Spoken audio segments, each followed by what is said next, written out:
Yo, welcome to Hotline FN, Season 9, Week 2, Episode 2, second ever. My name's Tim. I'm your recurring host and showrunner for this weekly podcast video and live call-in show where a panel of guest hosts discusses your hot takes, bold predictions, and unpopular opinions. First guest, you know him. I said you know him last time. I say you know him again. You know him from ESEA-like. You know him from Secret Skirmish. You know him from casting multiple World Cup final weeks now. You know him from playing his heart out on stream and at TwitchCon. What is up? How are you doing this week, BallaTW? Hey, man. I'm doing good, man. Just, grinding.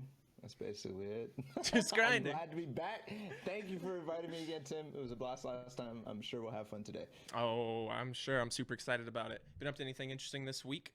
Anything happened for you since last time we had you on? Nah, man. Just the same thing, basically. Video. I'm working on a new video, which is interesting. I hope to release it today because it's relevant to this week's qualifiers. Should be good. I saw the script. That's basically all I've been working on, and VOD review and stuff. That's it. Nice. Trying to get partnered, Subscribe, like and subscribe to this man. Get him partnered. All right. Exactly. Our next guest is an incredible player, a really funny guy, a really personable dude. We've got 100 Thieves Elevate here. How you doing, Elevate? Hello. Hey, how are you? Great. I'm doing fantastic, man. What have you been up to this week? Just grinding customs. Kind of boring, Hell yeah. You're in the 100 Thieves house, right? Yep. How long have you been there for? All of World Cups. Like, I don't know how long it's been. A minute. Like, yeah, it's been a good while now. It's been a couple minutes. Yeah, I know. First time living away from home. It's crazy. It's gone so fast. That's incredible. All right, so we got a couple questions coming in, and I want to reiterate, bring your questions to us. It's a live show. Live shows don't work if you're not submitting topics, if you don't got something to talk about. Something I wanted to post to you guys here as we get rolling. Let's talk a bit about this last patch, right? These last patch notes. Obviously, Season 9 is a whole slew of changes to get into, and I'm sure we will. But we saw the Drumgun being extremely dominant this last weekend. I'm sure you've seen it if you've played any arena, if you played any customs, and certainly if you played in the events this weekend, in the qualifiers, both semifinals and finals. The name of the game was get a drum gun, shoot people with the drum gun, don't do much else. So the last patch came in, we got our damage numbers, our damage per bullet dropped a little bit, but not too much changed beyond that. What do you guys think? You think we're going to see a mix up here in the prevalence of the drum gun, or is it just not enough? I don't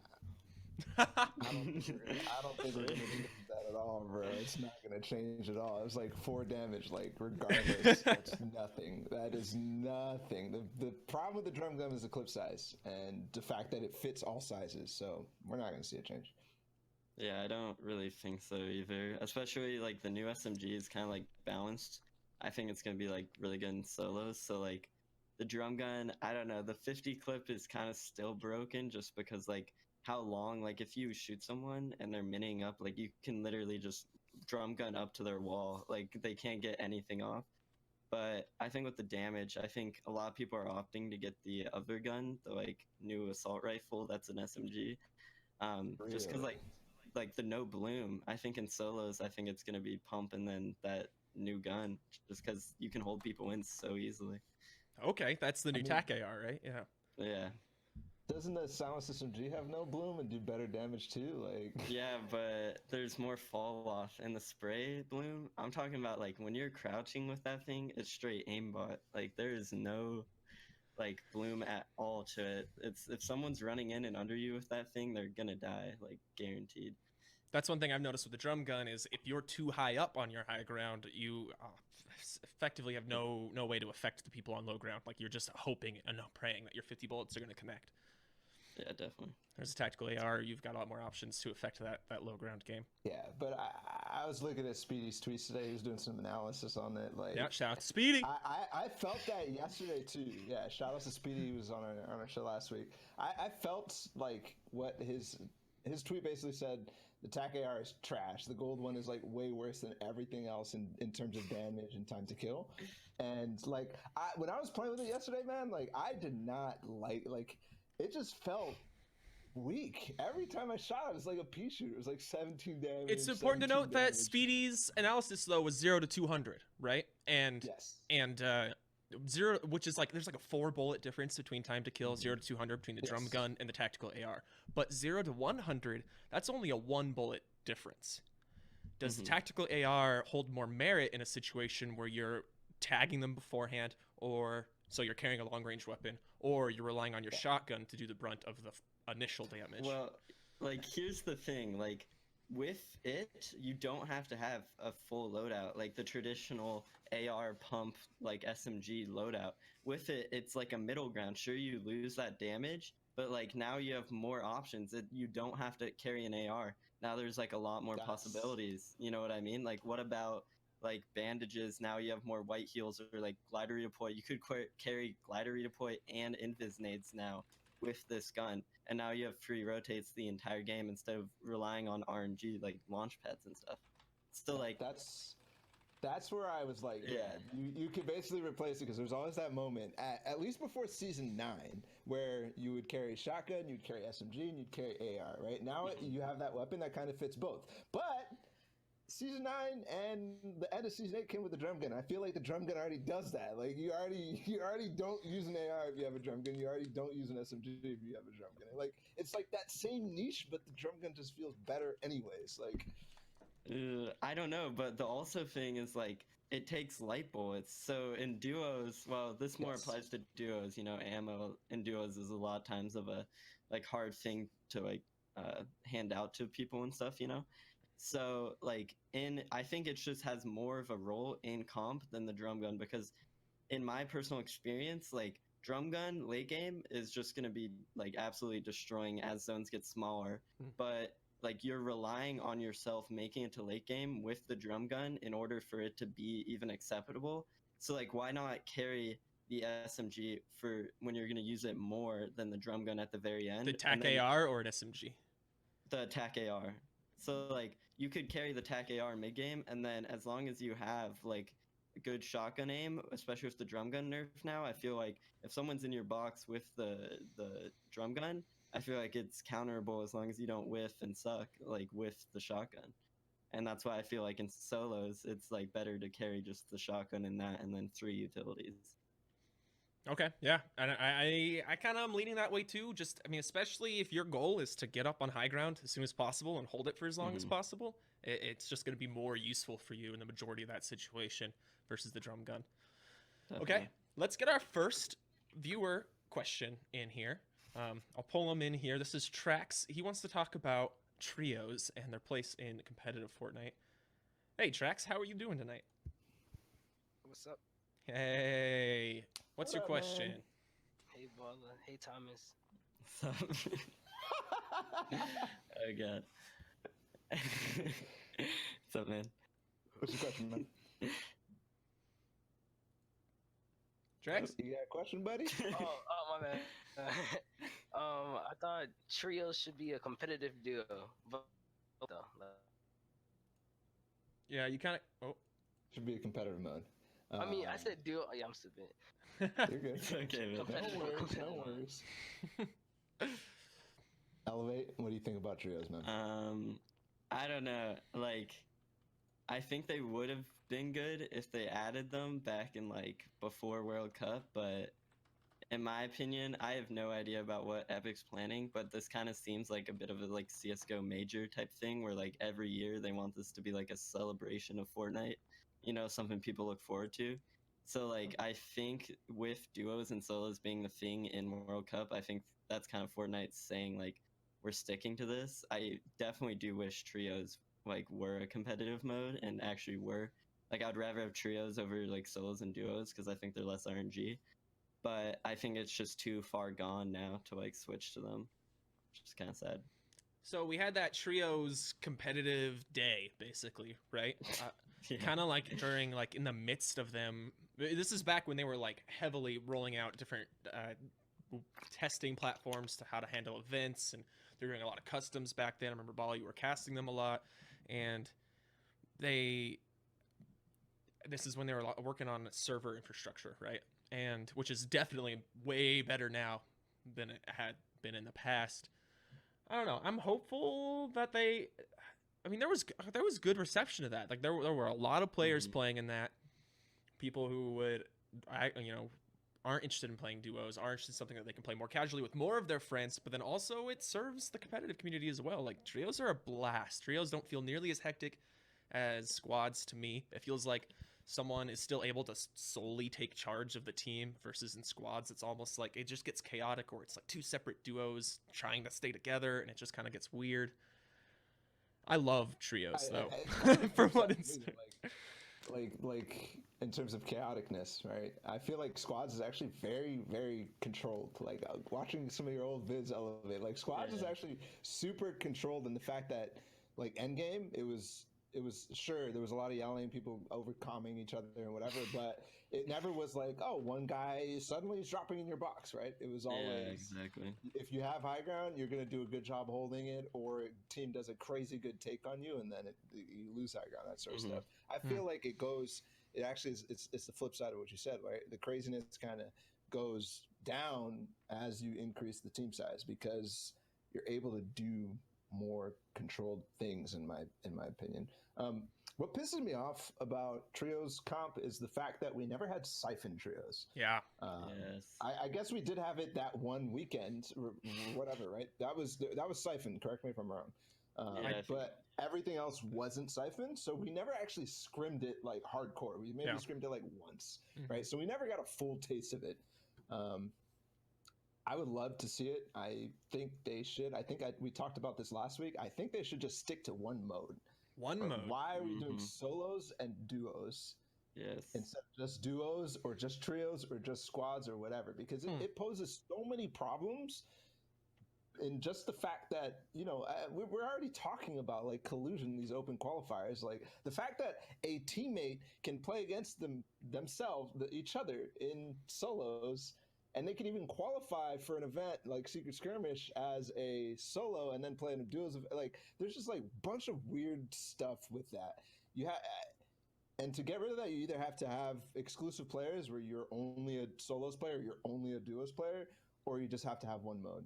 And I think the more competitive mode is duos or trios or squads. That's a really interesting take, actually. A lot of people talk about how solos feels more. You feel like you have less opportunity to control how RNG affects you and impacts your game in solos versus duos. Do you guys think that holds true? Elevate, if we went with just one competitive format, would you take duos over solo? Yeah, I think a lot of competitive players would just like want duos in general. I think it's definitely the more loved mode. But I don't know if I would trade trios for duos just because I'd have to learn so much. But like if I could go back in time, like Thanos Infinity Gauntlet and like change something, like I would want like trios to be the one mode, and I would want them to just stick with it the entire time, because I think that would be the best for comp. I mean, the fact that I have to like practice two modes in one game is like no other really like game has that. I guess Call of Duty has something similar to that. You know what I mean? Like with the different things, but like it's so different in Fortnite, and it just kind of doesn't make sense. And there's a lot of, like Balla said, like the collusion is just, it's pretty bad. People are dropping, or like big teams can all control like a corner or like drop, and then like they see skins, so like there's no way to stop that possibly. And as long as like Epic won't do anything, as long as you don't actually like shoot at someone, but it's literally just like a huge, I don't know, I think it's definitely an issue, and having just one mode would solve that. Okay, yeah, no, that seems totally fair. So then if you the only thing is like lag, like that's the only thing I'm concerned about is lag in trios and squads. That's it. But in the limited cup, it really wasn't lagging in that trios mode like as much. Sure, we didn't have crazy late games, like it wasn't like a custom trios, but it like the lag compared to squads is nowhere near the same, especially since back in the day that was 12,000 mats. Like teams had 12,000 materials. That's gross. Like our squads, like we god ramped with like 8 stairs wide all the way through every zone, starting at Tomato Town, ending at Fatal or Anarchy at the time. Like that's what you could do. And with the siphon, like in trios, like it's a completely, I don't know. I want to see That's them try it again. disgusting. Yeah, no, there's my first like Twitter picture God ever. ramps though. They Yeah, were like, yeah. No, it was that baby was tall. No, you gotta do the beaks joints, bro. Oh, you're right. There you go. There you go. So then my final question on this then, off of tracks here is, obviously, well, Bala, you said you'd want one, so you wouldn't want Yeah. duos and trios. You want them to pick either duos or trios. Yep. And what I'd would go trios. so Elevate said that he wants duos. You want trios. Yeah, 100%. I think I didn't bring this up, but like the viewability of more people, bigger teams is better. Like up to 5, I think. After that, it probably gets a little confusing. But like just watching Counter-Strike, man, watching some other games, Overwatch, League of Legends, like the fan bases you build with teams that are bigger than 2 people it's so much more impactful, and Yeah. it gets people way more interested, right? There's so many people who are interested in FaZe, right? Yeah. But don't actually know that Nate Hill and Funk exist. Yep. Like, you know that's fact. Like people don't realize Yeah. that, but like they would be squad and it would be sick. And then there'd be all this drama and it'd be great. They'd be like, oh, they cut Elevate from 103s because he didn't like Kayun or something like that, like some random stuff. He kept like that. taking Nick It's like- Merckx's pumps. yeah, and now the team stuff is like, oh, they just didn't get along, like, and there's no, Yeah. not that all that chatter is good. It's just that like it adds another element of like interestingness. Mhm. It builds a to- fan base. It really does. Like it's Yeah. important. Storylines are so important for building up a fan base, and that's something you need for competitive Fortnite to succeed. You know, we talk all the time about how we want Epic to focus more. It seems like they don't focus as much as we want them on the competitive side of things.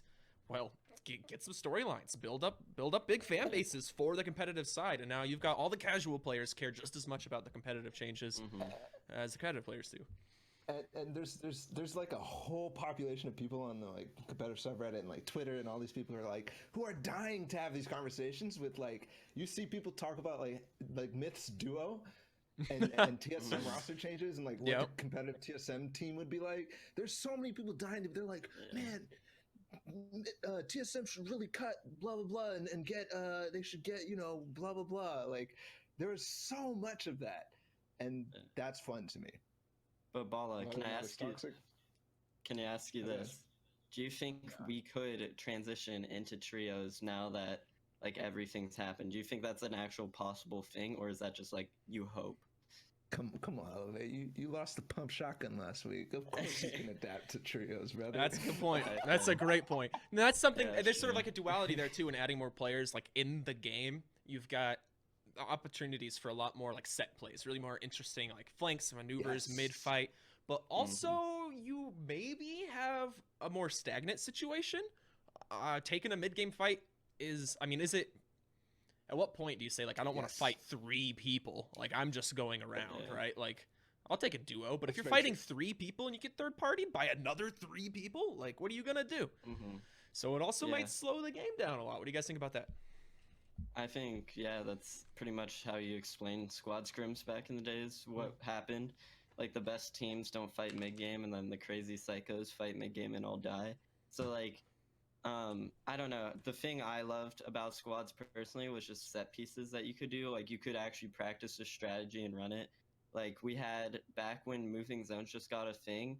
We did this like super dumb strat nowadays, but we would all just like double ramp up slowly until we were the second team up, and we'd literally just block every team with our ramp, and like we'd be on the side of the zone. So it was like nowadays like everyone can, oh, let's just go up a layer, or like, oh, let's just go this way. Yeah. But like back in the day, like that stuff was groundbreaking. Like now we're the second team, we could fight high. Like you could actually, depending on game things, you had enough people that you could run like different things off spawn. You could do flanks and stuff that were a lot more meaningful compared to now in duos. Like someone flanks, if you get caught flanking, you're gonna die. Like if it's a good team, like we see someone flanking our right and the other guys on the left, we're like, okay, let's just rush this guy on the right, and now it's a 2v1 and let's box dive him because there's no chance of his survival. Yeah. So like with squads or trios, like there's so many possibilities for the competitive scene, at least from my view as a competitive player, that like it kind of just like really hypes me up. that like duos don't really have the same kind of thing to them. Yeah, more depth, more opportunities for both more strategies and more tactics, which is a Yeah. good thing from a competitive standpoint. More options is Mhm. always good. Cool. Thanks so much for your question, Shax. Thanks for joining us tonight. Thanks, man. Thank you. My time is. Oh my gosh. Before we get our next question in here, I want to reiterate, if you disagree with anything we are saying on the show tonight, hop on in the Discord and let us know. Give us your opinion. Tell us why you think we're wrong. We want to talk about it. All right, let's bring in Redfern next. Hey, Redfern, I think you're muted right now. What's up? How you doing tonight? What up, dude? Yeah, hi guys. What question you got for us?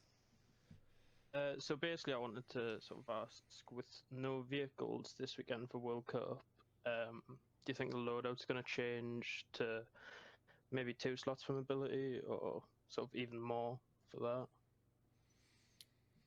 In my opinion, Sort of, I mean, if you're... sorry, continue. Sorry. Like, people tend to sort of take mobility and save it to late game, right? Maybe like take gliders or something to use early mid game now. I think maybe I don't think a lot of pro teams or like the top of the line are gonna do that, just because there's literally so much mobility now on the map with like the slipstreams and stuff. Yep. But I mean, I do think it'll change some people's strategies, but I don't think it's mainly for like the rotates. I think it's for the off spawns. Like a lot of people's strategies currently are grab a vehicle and you can literally loot anything super fast. You can go to like the little shacks that like before were pretty much never landed at, or like if you got it, it's because it was in zone and you rotated to it. So like with the vehicles, I think personally the biggest nerf is just the loot you can get off spawn. There's so many less like duo route options. Same with solos. That was what really impacted a lot of people. Like you're not going to be able to get nearly as much loot if you don't land at a POI. So like for me personally, it doesn't affect me, but I can see why I think a lot more POIs are going to have people just dropping on it because they kind of have to now. Yeah, that makes sense. Do you think we're going to see like a greater condensing of players towards the center of the map right off the drop? I just think there will be more deaths. I don't know if that will really be a thing, but maybe people are like going to be rotating more to like farmable stuff and like forest. So a lot of the rotational paths like that are pretty common, like the Dusty Divot one and stuff like that, I think those might have a lot more people just jumping around. Sure, that makes sense. I feel like without vehicles, the loadouts don't change regardless, because if you do have mobility, you're not trying to spend your mobility until endgame anyways. You shouldn't be. Like, you shouldn't be like, oh, I have some shadow bombs, I'm gonna use them mid game to rotate, right? You're just sticking with the same amount of mobility, which is as much as fucking possible regardless. So I don't think that's going to change anything, but I do agree with you, Elevate, about like this that we talked about last week. Was we called it the scavenger paths. Yeah, aren't really going to be a thing, right? There's no ballers, there's no drift boards or anything like that, so you can't really do those weird like scavenger house to house to house to house to shack to shack to shack. You can't do those anymore. Well, you can. Yeah, I mean, if your route involves hitting one of those sky bases or slipstream, then you're fine, right? As long as that's included in your path. You kind of are, but you have to completely get rid of your path if you don't get zoned, and then you go even shambles, like even more shambles. So sure, some people will still do it, and they'll do like weird splits with their duos where they go like one place uncontested and go another place uncontested, and like, but then they don't get kills, and I don't know. There's a bunch of stuff. I think the biggest impact of no vehicles is definitely going to be early game, and then obviously end game. The people who relied on vehicles are going to be not making it, man. Yeah, definitely. I mean, that's the interesting thing. People like to talk a lot about. They say like the true pros shine in these weekends without vehicles. Do you think that's the case? Do you think there's something to be said about the true pros have been using vehicles in their practice for the last months? It's Fortnite, dude. Everything like adapts. Literally, there's an item in a game for 4 days that we had to play with in a tournament, and then it's gone in literally 4 days. So like, it's Fortnite, man. Like, if you're complaining about using the baller, go grab one yourself. I hate when people complain about like, mainly just like downing players for using stuff that's in the game. That's like, for me, that's just the dumbest argument on the planet. Like, Sorry, go ahead. Keep going. No, you go. I want to hear it. Like, I wasn't saying like there's gonna be people who are gonna qualify that wouldn't have, or there's gonna be people who wouldn't have. Basically, I'm not trying to say that somebody's gonna qualify by using a baller, right? I'm saying that there's a bunch. There is a subset of people who play the game and they literally don't know how to play the game, and they play ballers and they make it to end game, right? There are those people. They're not meaningful at all in qualifying for World Cup, right? So yeah, I think that was where I was going. Yeah, I mean, I understand that. I think I don't know. It's mainly like in the like pro community. Like, that's a ton of things. Like, people are just kind of like in pro customs. Like, if you use a baller, people will be like, "Why are you using a baller?" And he's like, "You gotta get actual practice." And it's like, gosh, it's in the game, man. Like, this is the actual practice. Yeah, in 4 months, this actual practice is there's gonna be like a flamethrower or something random that's like can nuke builds. So like, I don't know. That's the only reason I got a little triggered at that, I guess.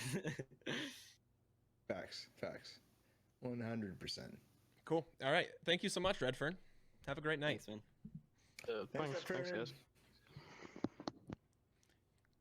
Our next guest here is Free J. What's up, Free J? How's your evening doing? What's going on, guys? Hey, what do you got for us? All right, so my question, basically, I just wanted you guys' input on this. Earlier today, I was at school and I looked at Ball's Twitter, and I saw a situation going on with the Oceania Discord and how they made a whole new chord because they were tired of the practice in the other one. Basically, what I was thinking of, a lot of people were unsatisfied with the way the NA chords were ran and saying it wasn't actual practice World Cup.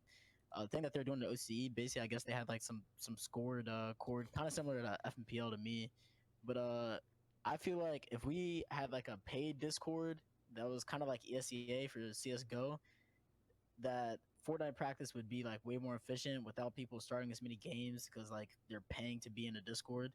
I just want to get you guys input on that. One thing. Go for it. Go for it. Go for it. Everybody wants to. I just wanted to point out that we already had kind of paid customs, right? Like, that's basically subscriber customs. Yeah. So like default, you have to look at like, obviously $5 subscription fee isn't enough to keep the trolls out. That's just some money. That's just some money grab. Bots, bro. That's what I'm saying. Default's not like efficient practice. My thing is like, that's what it's not. We're in Worlds, right? So like, if we could get like efficient paid practice, like ESEA and CS:GO is like way better than standard matchmaking. So if we get like a decent group of people to put in like $5 to get a good chord going, I feel like people wouldn't troll as much. People would take the game seriously. Maybe have like a prize pool off of the money from the games. I feel like people would take it way more serious. Mm-hmm. Well, we've tried that. I'm not gonna lie. I mean, we've had pro leagues and squads, and two things that kind of shut that down real fast is, one, now like it just kind of creates a different environment for practice, by meaning that like it's a lot harder, like for money wise. It's just it can cause a lot of issues within the actual community.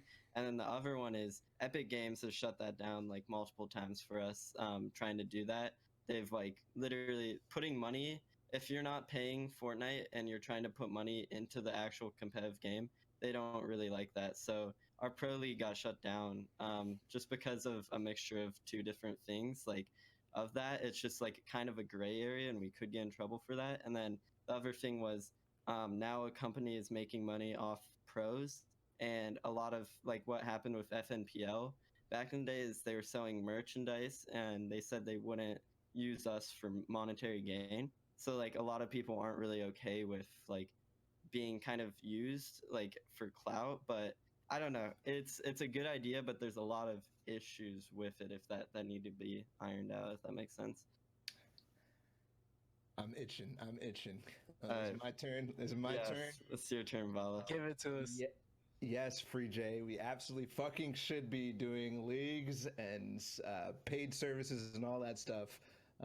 Okay, so let me take a step back, right? We can't actually do paid services. We can't do a registry fee or anything like that because that's against against Epic's rules and all that stuff. So like, and then also to kind of counter what Elevate said, Epic isn't like they're not gatekeeping prizes to events, right?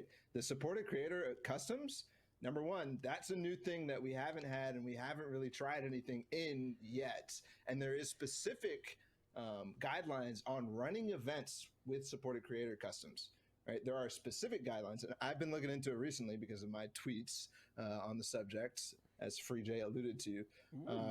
I think somebody could totally run a league with supported creator customs. Unfortunately, I think that the community's not ready for it, and the actual tool isn't ready for it yet, right? In the sense that we don't have an API to be able to like automatically do results, which we 100% need because there's 100 fucking players in every game, and you can't do things manually, right? Yeah. And then we don't have so customs right now, like people can start them without you even knowing if there's max people in the queue. Yeah. There's a bunch of issues with the customs right now, so I don't think it would actually work on a large scale like ESEA. I wish it did. I hope they make improvements soon. I'm actually working on like a document to show them, hey guys, here's a few bugs. Like, can you please try to knock them out or something like that? Because that would be cool. But yeah, you can't actually do anything that you need to pay to play. You can do like I think you can do viewer prize, like not viewer prize, but like a pot where you like get donations and then use that for the prize pool. But you can't gate entry, so everybody has to be able to play, or you have to invite people, right? So I think the only thing we could do right now is actually like a league with 100 invited players, because anything more than that is just going to be weird. No, yeah, I think we should. I wish we did. I wish FMPL was that in the day. Like that would have been awesome. But things are as they are, I guess. At that point, like, what's more likely, them to continue to expand on the supported creator code or similar systems to enable us to run those kind of things, or for them to continue to expand on their competitive offerings within the Fortnite client itself? I think they're just not ready to totally put out all those tools yet.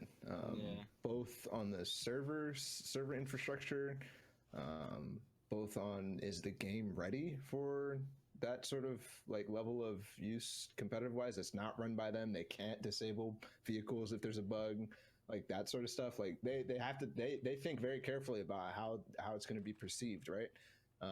Is there going to be a tournament that runs with a bug where you can't exit vehicles and a bunch of players are going to get stuck in them, and then a bunch of players are going to go on Twitter and be like, oh, this fucking game's shit, right? Like, no. They want to be very careful with that, and there's very clearly things that they need to be aware of and covering, and making sure that they are covering their asses, right? So yes, but I definitely think they want to release that sort of stuff to people in the future, right? I see it in the replay system. I see it in them opening up supported creator customs, but I just don't think it's there yet. Cool. Free J, you had another question here for us. Not totally related, but slightly. Yeah, my follow-up question was, where do you guys think Fortnite competitive will go after World Cup? Like, what's next for this game after the money's gone? I don't think the money's going anywhere, right? Like, obviously, we won't know until we see what happens for World Cup. Yeah. But John Wick skin though. I mean, they're making money on these events, right? They wouldn't keep doing it and keep pouring more and more money and more effort into these events if they weren't seeing tangible benefits from them, right? I mean, I don't think World Cup is the end of anything here. As a matter of fact, I'm hoping World Cup is the catalyst turning point for, like, okay, like, we've got this competitive scene. We've got all these engaged players. We know we can get engaged viewers. Let's start funneling more time and effort into that scene. My hope is that post World Cup is when we'll see big changes to Arena, or whatever their next attempt at something similar is, and hopefully more support for things like we've been talking about with private servers and matches and games and stuff, and the ability to host leagues. What do you guys think? I don't really know. I kind of have less faith in Epic. I don't know. What I kind of see happening is like every year or so, like when it's, I think World Cup, I've said it already, will be like a yearly thing. I have no idea, but Probably. I think it might become more of like a lollygag for a bit, which could be good, like an off season. So, but I think then like once it starts getting like wintertime and spring, I think it's just we're gonna see like Epic's gonna then focus on like competitive, because from my point of view, like when competitive gets focused, it's only like before big events and stuff. It's not like during like October, there's pretty much nothing really going on for a really long time. And so like then the cup started happening later, like in November. So like I think there's gonna be kind of like, I think it's always gonna be like this. There's gonna be like a little lollygag time, I guess, and then it's just then they're gonna focus on it. Because when Epic focus on something, it's pretty obvious when they're like full-fledged into competitive or like focused on it, which is kind of right now with a lot of the changes are a lot more competitive focused. Like all this season 9 is all the mobility and stuff is 100% a competitive focus. They're trying to like allow people to like speed up the game and stuff by moving in and stuff. And so like now that it's over, I think it's just gonna kind of slow down again until like another event's happening, and then they're gonna focus on that. That's what I see happening. Well, let me remind everybody that Epic Insider. there's still they announced it, right? There's $1 million on the line every week until the end of the year, right? Like there's still a fuck ton of money on the line regardless of World Cup at all, right? There's still some sort of weekly event, and they said I think like competitive LTM or like creative type stuff, which I guess is them experimenting more, which is weird to me because I thought we were done experimenting. I thought that whole, Winter Royale like time period was experimenting for World Cup and saying, okay, we're done at World Cup. But then they flipped the format on us in gauntlet mode and all sorts of stuff. So I guess we're going to see more experimentation. And I hope there's, World Cup next year. But I also think that we're going to move to a place where, like we just talked about, right? Where they're going to open up their tools. They're going to start giving a spectator client to people. They're going to start, doing a custom matchmaking system where everybody can be involved. Obviously, they're going to license that to tournaments, but I hope to see like ESL get involved, E-League, a bunch of DreamHack. I want third parties next year. That's what I want. That'll be sick. You CS:GO player, you. Yeah, I don't know. I think eventually, I think the pro scene will just be third parties. I think we kind of saw that at the beginning of this year, and like with ESL and WSOE and Australian Open. I don't know if that was Epic sponsored, but I think it was, yeah. Okay, but like I don't know.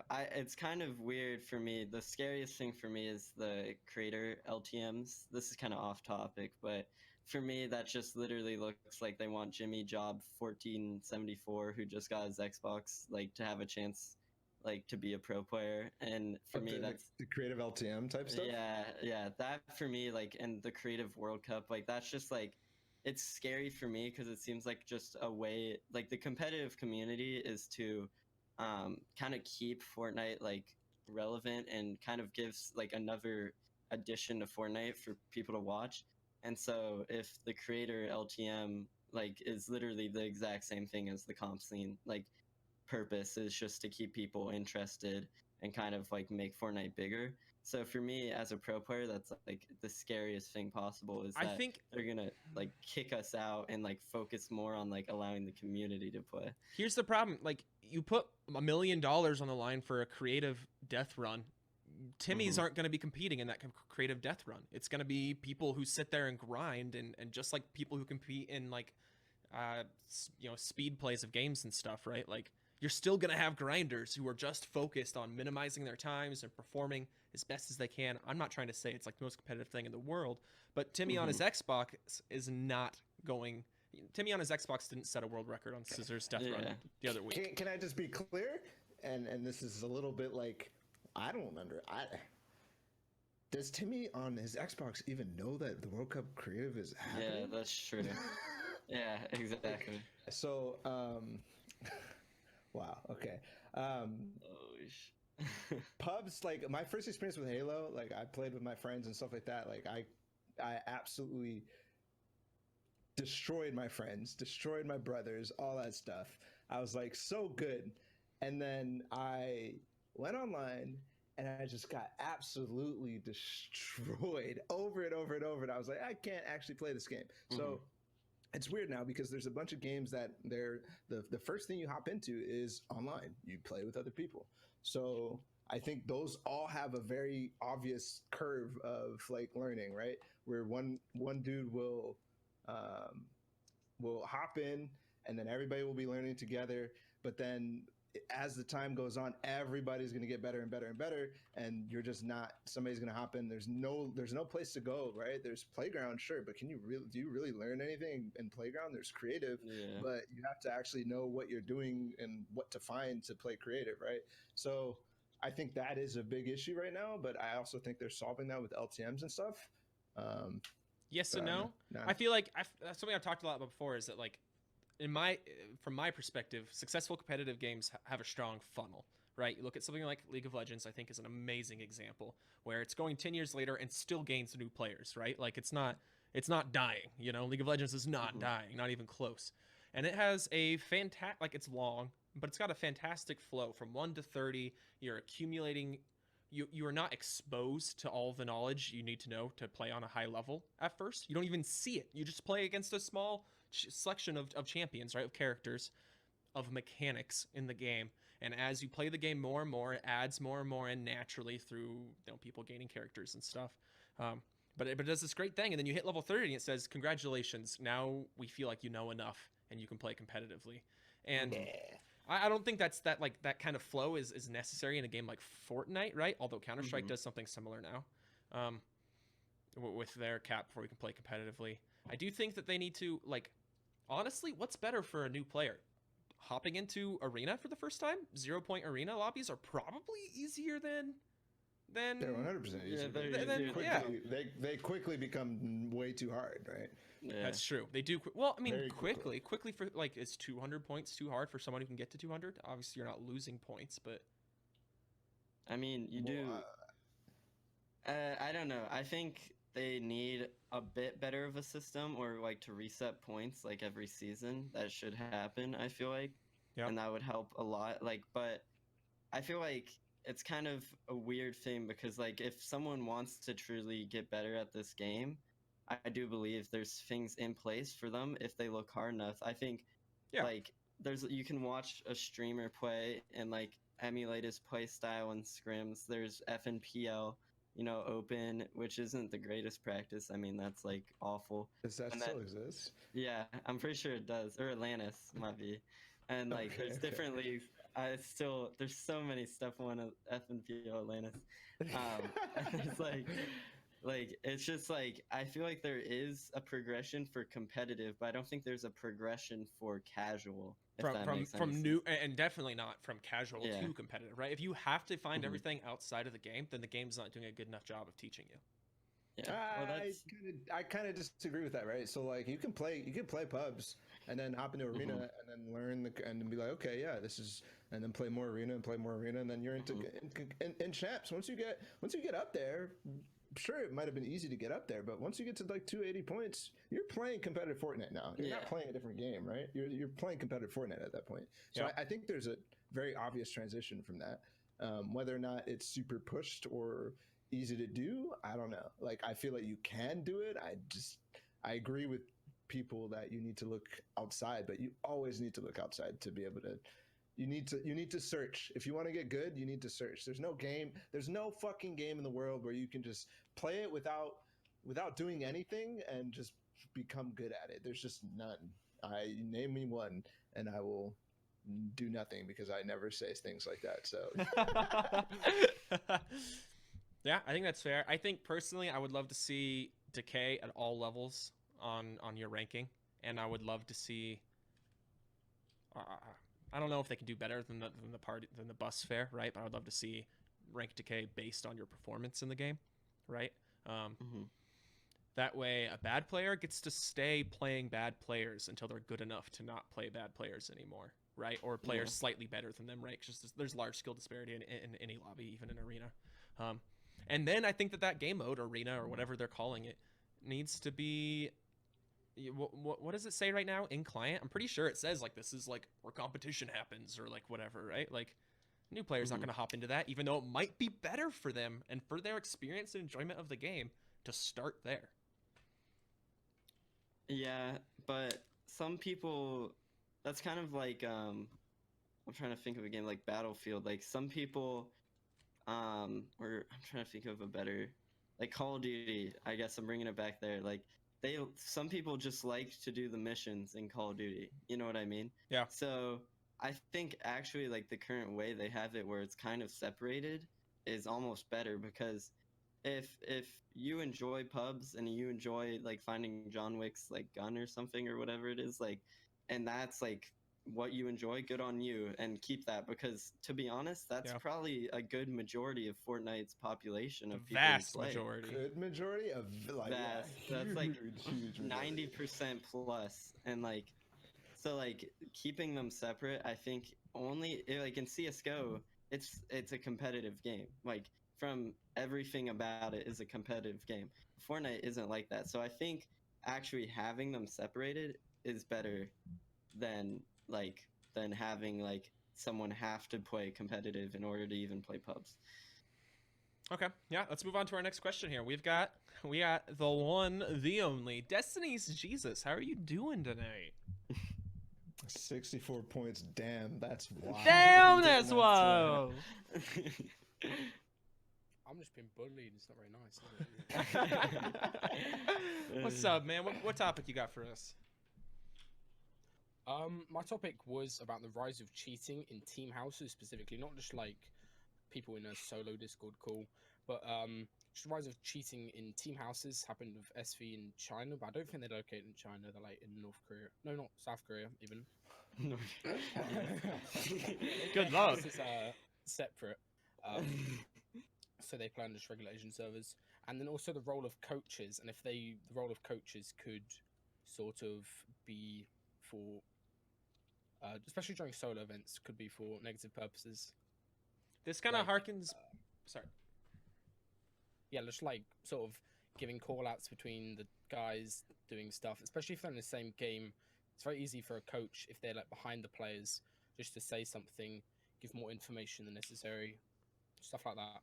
This is something I was really passionate about when it was blowing up on Reddit today, right? When this happened, it's something I want to. It's frustrating. Okay, check here it is. Okay, so the posts are all over the subreddit today, all over the Fortnite competitive subreddit, and the top comments on basically every single post is, "This is Chinese culture. This isn't these players. This isn't like this specific situation. This is gonna happen if you let the people from China play Fortnite." And you see people saying they shouldn't be allowed to play, they have to be quarantined like in PUBG or whatever.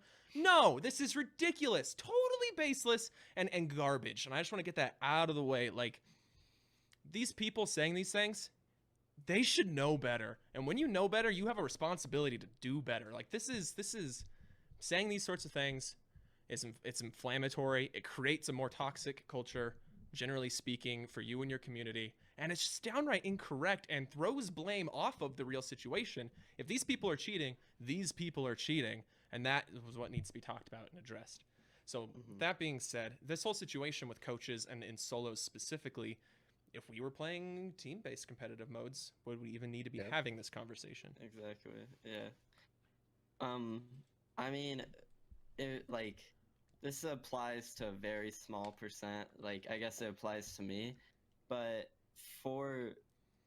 there's really nothing they can do, like, to stop it. Like, I could have, like, Cease come in here and, like, have his phone open and tell me everything, you know? And, like, that's an actual possibility, but that possibility shouldn't...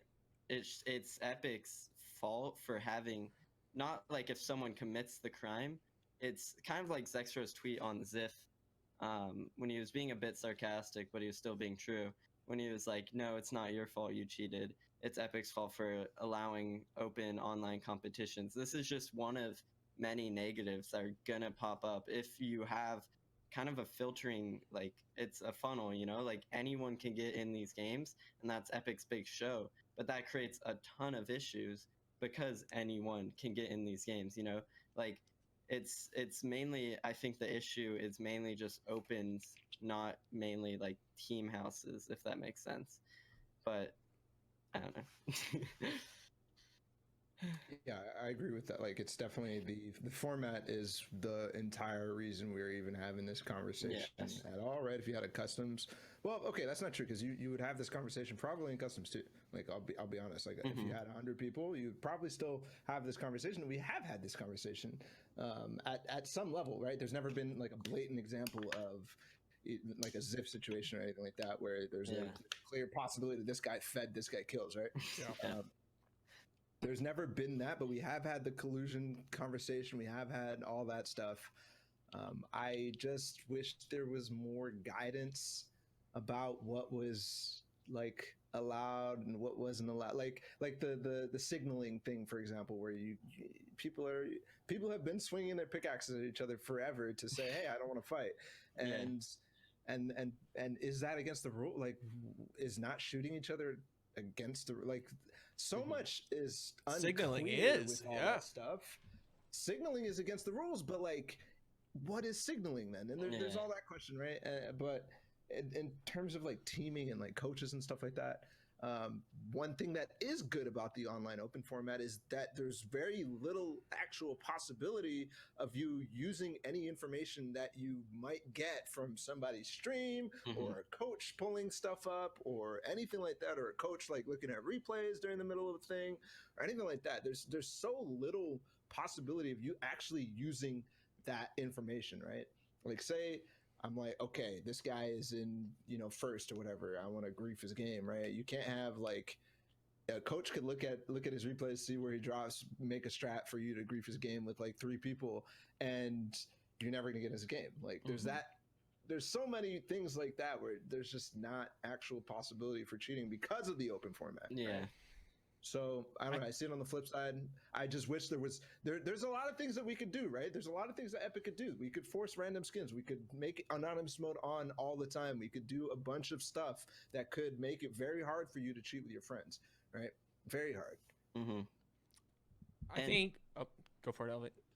Like, a lot of it is just for that situation, it's different, right? But for like first 2 weeks that we were here in Atlanta, we did a boot camp where we were together so we could just quickly go over strats and stuff. And so like one of the things that was like really weird is like the way like anyone could see our screens, we're at a LAN center, like boot camping for 2 weeks. If I'm in a game, like the fact that like I just know where Cease is the same thing as at a LAN. Like if I see Cease tanked with a bus driver, I know his strat already. Like I know where he's going. So like the collusion part of a team house really doesn't make as much sense, and it's always going to happen. Players are always going to know who's dropping where. Like any tournament I go into, if someone's dropping in my area and I don't know, that means I'm unprepared. Like if you're going into a tournament, you should know where every single person's rotational paths are, and so that way, like for whaling at WSOE, like I was on Balla's podcast, like I could tell you what everyone's strat was that landed there at WSOE, you know what I mean? And so like for that, like it's just naturally gonna happen with a battle royale. That's just one of the things. Like where people are dropping, they have to go into the zone. They're gonna be on that path. So even if it's not a team house, if I see like someone thank the bus driver, immediately in my head I'm like, okay, they're going to be at soccer stadium 2 minutes into the game, they're going to be over here, you know what I mean? Like you can immediately do that. So like I don't know if it's really that much of an issue of colluding like with locations as much as just it being a battle royale also. Cool. Yeah. One more thing is just like stop going to Discord calls when you're playing solos. Like just you're screwed. Like I know it's for sanity reasons. Like you have to keep yourself sane when you're playing solos, but if something weird happens, even inside of your like in a game where you end up, for example, Elevate, you're in a call with Cease, and then you're in a game, you get in a game, you don't realize it until the end, and you're like, this fucking guy just heavy sniped my box, and then Cease is like, oh shit, oh that's me. I mean, so, like there's so many it's just like, bro, there's so much like information that you could just like you could give like. Sure, almost never is it consequential because again, it's a battle royale and there's 100 people that you got to get information on, right? In Endgame, there's 50 people you're getting information on. You can't really do anything with any information that you get, right? You're just going to play your game no matter what. Yeah. Almost always, there's slight chance, slight things that you can do, like the Funk Bomb Nate situation where you get information and then you could actually act on it by accident, right? Yeah. There's a ton of stuff. So I don't know. I definitely think people should probably stop doing that. Like I get why they do it, and I do it when I practice myself, man. I have to be in a Discord call with somebody if I'm playing solos. Yep. But it does shit like that, and it tempts you, and it makes it so that you drop ammo for your teammate. And here's shotgun. So here's a question then. I know. Yeah. Would the extra step that we all talked about back when World Cup was first announced of having an additional stage of LAN qualification? Yes. That needs to happen. It does a lot. It does a lot. Okay, we're totally in agreement there. So I want to move to this comment from the chat. Actually, Scott FN says there's literally no reason for a kill feed with real names and competitive, and I disagree. I think that the game would have been fine if it never had it. Sure. I think that it is a valuable piece of information that gives you actionable information, right? Like, and rewards research. It rewards studying strategies. It rewards a lot of out of game meta, right? So yes, in online opens, I don't think the kill feed is necessary at all. I don't think it's useful. I almost never think it's relevant. And sure, there's situations where it's relevant, but should it be relevant in an online open? I don't think so. I don't think that. I literally, if as a viewer, I don't give a fuck about somebody making a play like, oh, I'm making a play on. I keep saying Kayun for some reason. He's in my head today. Like, oh, I'm gonna make a play on Kayun because I just saw him over here. I'm gonna kill him, or I'm just gonna avoid him, or anything like that. Like, I will never notice that. I never think that's like. But in customs, bro, the kill feed is so much fun. Like, it could be really, really interesting. I don't think we've gotten anywhere interesting with it yet in customs, but we can get somewhere interesting. And like off spawn, it's so OP. Even in online opens, like. In the World Cup finals, there's a group of 10 people who always go Sunny Steps. And so in kill feed, it's crucial if you see, so Miff and Heads go there. If I see Miff killed Waffles, who goes there, and then his duo, I'm actually forgetting his name, blanking right now, like kills Miff, then they're traded. That's a crucial piece of information. You can now take I'm like, oh, there are 2 solos, let's push right now, we gotta go. You know what I mean? That's crucial information. And so I think the dumbest thing about it right now is the fact that you can have anonymous mode on and then see chat. That is, in my opinion, really dumb because now players have a very big disadvantage off spawn. And although it seems like very minor, I mean, all these things add up, you know what I mean? So like a lot of times, especially a lot of our strats literally rely on seeing people's names in the kill feed because that's the only way. What they do, where they go. Yeah, exactly. That's the only way, unless if you have wall hacks and can see the entire map, you know what's going on. So, kill feed is myth-issy for me, just because I think there needs to be some sort of update to make it flat. There shouldn't be an advantage-disadvantage over it. That was my Yeah, there shouldn't be options where you can gain a competitive Yes, that is the dumbest thing right now. It's so annoying because like people know it and they use it. Let me ask you this. Would the old anonymous mode or the old streamer mode be okay, like as a compromise between like if everybody had the old streamer mode where you would see the skins?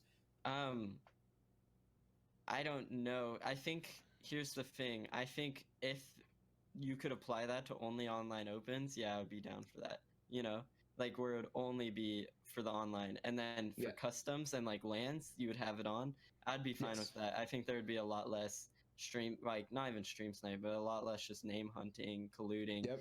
You know, like someone's like, there's like Reddit posts and someone's like focused on this one person. They're like, yo, I see him over here because they see his name in chat. That's and they're very like, important. You know what I mean? That's so dumb. But and don't also, forget, like viewing experience, you can turn off all that stuff anyways. Right? If everybody has it forced in game, the viewer doesn't necessarily have it forced in game, except for streams, which is actually interesting. Yeah. I think I kind of disagree with that thought of disabling it for online opens, right? If we're playing competitive Fortnite, I want to play competitive Fortnite, and I want to be able to use all the tools available to me that are suddenly like available to you later in the stages but don't apply during the qualification stage? Like, I'm not sure I like that. There would need to be way more tiers, Tim, because there's way too much like random people focusing, like literally Ninja gets stream snipers, Tfue gets stream snipers every single time they play because they stream, and it's way too easy to I mean, snipe them, hot take one, like if you're streaming and trying to play competitively, that's your problem and not one that needs to be solved by the game. But on the flip side, you can stream and get a bunch of bots who stream snipe you, and then you get free qualification. That's the dumbest not saying that is what happened, because Tfue's very, very fucking good. Totally. But that is a very obvious situation that happens. Bosh emoji. Oh, toxic. In my opinion, there's no reason that you should be playing a $30 million tournament and be allowed to stream it like from your personal POV in a battle royale. Because although they're gonna lose money, they're gonna get mad. Like Tfue will get mad, right? Like that literally is such a disadvantage, and could be a disadvantage. I'm not saying it was. Or an advantage. Yeah, or an advantage towards us, like as a player. You know what I mean? So like someone streaming the game, now they have people, sure, they weren't swinging their pickaxes. Yes, exactly. Now like there's a lot of different things, and like forgot the minis. For example, yeah, exactly. For example, when I went to this pirate base outside of pirate ship, you know what I mean? It's up on the hill, and then I rotate down to triple chest. Yeah. So I went there, and I was empty all qualifiers. Like there would be one guy I'd fight, you know, I'd pick a fight there because it's pretty unthird partyable, you know what I mean? So, and then all of a sudden in the finals, there's like 4 of my games. It literally seems like it's Tilted Towers. And then I find out afterwards, after all the games are done, when I check my DMs and it says, yo, you killed Ninja 3 times.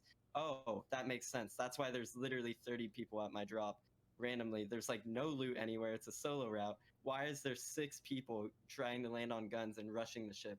That to me made no sense. And then afterwards, it was kind of like, whoa, okay, this makes sense why this random guy is landing at this chest and immediately jumping in the water.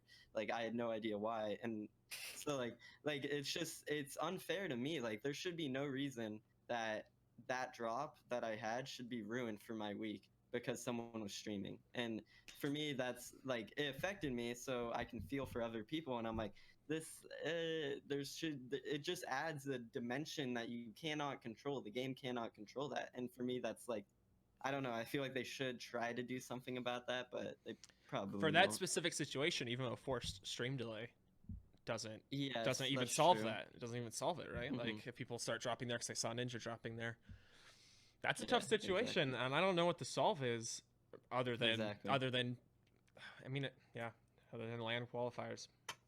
Yep. And even then, you still have to have an open phase. If it's going to be an open tournament, you still have to have an open phase, and these things are going to happen. And I have a question for discussion. It's not necessarily the same thing, but let's thank Destiny. Destiny, thanks so much for coming on and spending some of your evening with us, Destiny. man. Yeah, make a Reddit. Elevate, hold on. Yeah. Where's my 100 Thieves merch?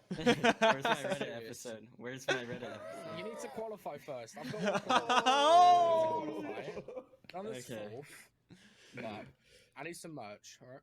Alright. My t-shirts. I'll see it on Reddit first. Okay. Peace. All right, what do you got, Balla? That was hard. Yeah, okay. So, how do you run? So, qualifiers don't necessarily always have to be online, right? But how do you actually run a qualifier for LAN? Yeah, that's it. How do you actually run a qualifier for LAN? Is this the optimal format? Can I say one word or? You can say as many words as you want. I mean, all you have to do is look at the like CS:GO major system. Like literally, they filter it in. It's that you have to adapt it for a battle royale. But if you want to run a tournament with $30 million on the line, like you've got to have the works to do it. And right now, the funnel is just awful for competitive Fortnite. The scariest thing of a pro player is the fact that if I play my best and Cease plays his best and we've grinded harder than anyone else, there's still a chance because it's a BR and because it's Fortnite that we won't get in. Yeah, well, that's not because it's a BR because it's Fortnite. It's because of the format, right? Yeah. Yes. Okay. Okay, yeah. I Okay. love that funnel metaphor or whatever, because it literally is just a It's huge a- pot with a tiny fucking spout. Exactly. That's what it is And right now. it's A the winner tiny royale. spout. Yeah, the winner royale was the worst funnel of mankind. They literally said 9.2 million people played in the winner royale qualifiers. 100 people were the final. 9.2 into 100. That is literally the most insane funnel ever. And like, how can you expect us to be qualifying for this funnel? Is just, it's pretty stressful as a pro player, honestly. I can But, imagine. Like, they've made it better, but still not great or even like less scary. It's now the 3,000, you know, like the first day, if you're a good player, like for me, I could literally like, I don't really care. I'm just kind of goofing around and I'm qualifying, which is like good because that means I'm good, I guess. But then like it's less of a funnel, but it's still 3,000 to 6 is still a huge funnel. It's just rough right now. Just with online opens, I feel like they need to find a solution for that.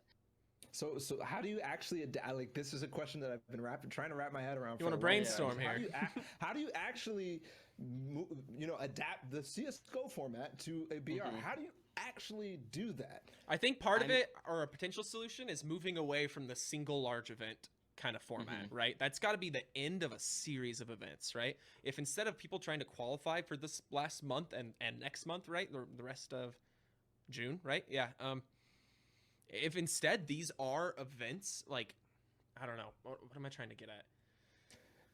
I lost my own train. Like, I think I think I see what you're saying, right? But there's still a massive funnel, right? There's always going to end on an event with 100 people, right? No matter what it is. Sure, you could start that event with 400 people, but how do you funnel the thousands of people who want to play in that into 400, right? For example, at TwitchCon, it was 400 people, and it was online.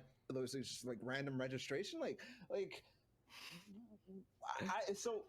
did you play in the Microsoft event or the GG circuit, anything like that? No. No, okay. All right, go ahead. What were you gonna say? All I'm saying is look at League of Legends. Literally, okay, this is kind of my dream, like for competitive Fortnite, but it also would fix this. Okay, literally you have regional events pretty much. You have the NALCS, which would be like a Fortnite Pro League. This is my dream. I don't think this is really possible, and then there's EU, right, who has like a league of their own, and then there's EU or Asia, sorry, I'm forgetting my continents, and Oceanic. And then all these guys have not just 10 weeks to literally qualify for $30 million, they have an entire year or so of pro play, like off and on breaks, to qualify for the finals in the World Cup. And now you have actual, based on how much you work, not a pro league. I know Epic gets all scared with that name, but like an actual build up into something that isn't RNG, it isn't a funnel. There's ways people can come up. It's like, it's harder with a battle royale to pull that off, and that's why I don't think it's really doable. But I feel like that would literally solve all of the issues of like colluding and stuff like that within like. I think each it's important individual. to notice is there's still a massive funnel within League of Legends. It's just hard gate kept by franchising, right? True. Like either you're signed to a team or you don't get to compete. Well, isn't there Yes. like an actual like matchmaking system where you get picked up based on your performance in matchmaking, like challengers or something like that? I mean, there is a challenger. I mean, it's just like it's like our arena ranked, right? There's a rank system, and the challenger is like the top 100 players in that region on that server. Yeah, that but doesn't that's, guarantee like, you're the getting hard picked. Top 100 players, right? It's top Yeah, of 100 course at not. grinding, solo queue, right? Which is like a very different thing in a team-based game, right? There still isn't like a reliable team-based, like your whole team is ranking up and you're showing you can do well in these. I mean, players that are not challengers have been brought into pro teams, and it's the funnels opening, or the gates opening a little wider with collegiate leagues and that kind of stuff coming up. But I think a big difference and what makes it really hard in Fortnite is how they want to keep it open. They want everybody to have a chance to play for the money, right? Like, and that's the tough part, because even breaking it down by region, like you suggested, Elevate, like you're funneling in stages, but you still have it's still the same funnel ultimately of 9.2 million down it's to just 100. compounded in Fortnite, right? Like League doesn't have this conversation at all. They don't give a crap. Like Yeah. I mean, sure, they maybe do a little bit, like, oh, there's a couple, like even in Counter-Strike there's that thing, but in Fortnite, in battle royales, it is massively like multiplied because of the state, like how the game is, because of 100 players. But don't we? I think that's. Sorry. I just think it's a tough problem, and I don't think it's as easy as people think to solve it. I mean, don't we already kind of have the footprints for this stuff already set up? I mean, there's already a level of like NA pros. There's a pro scene, and there's people coming up through the pro scene who can get picked up and are getting picked up by orgs who are looking for up and comers. In EU, you know, the same thing is happening with people who are up and coming. And like, is it really happening though? Is it actually happening based on performance, or is it just like random criteria that people have been getting picked up until World Cup and Winter Royale? People got picked up off of that. Like I know a bunch of people who I have literally never heard of getting picked up by teams, or I've seen them back in Summer Skirmish, for example, but they literally don't do anything in terms of performing in the pro scene. But here's the thing: should it be the game's fault, or should it be the organization to bring players up? Fortnite's the only game who is taking the hit of trying to bring up players through the game. Every other game, Stewie 2K was scouted by C9 Semphis, you know what I mean? He was brought up through the league because his individual play, and then the Ghost Gaming kind of like literally was the first team to say, you know what, Fortnite, we're gonna scout our own players, and it's worked out tremendously. They found people who like I'd kind of heard of. I'd heard their name once or twice, you know what I mean? Who like Sean, like he did one good like thing. They were impressed with him. Their scouts had already been watching him,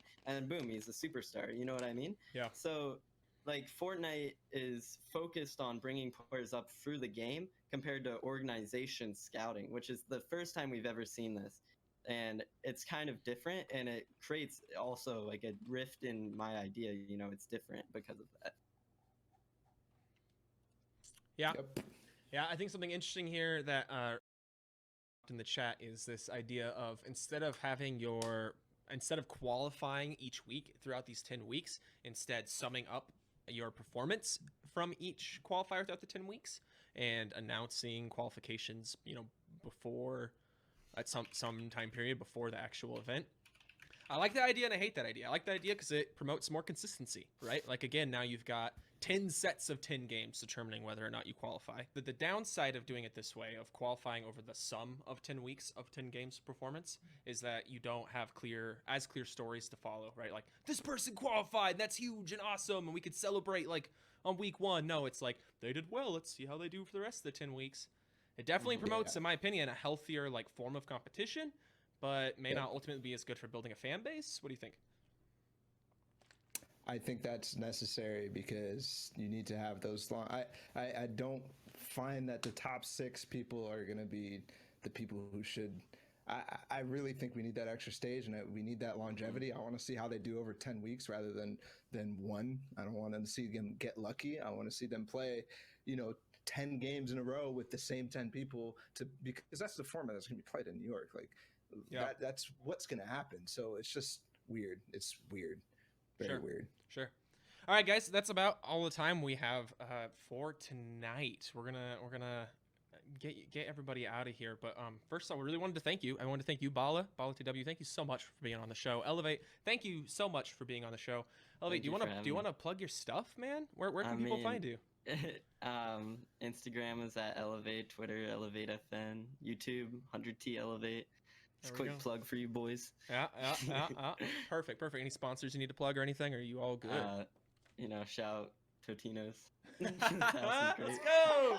That video was incredible. The house tour. Yeah. Phenomenal. It's so sick. Phenomenal. So sick. Got my Red Bull here. Nice. I got my 7-Eleven brand water bottle.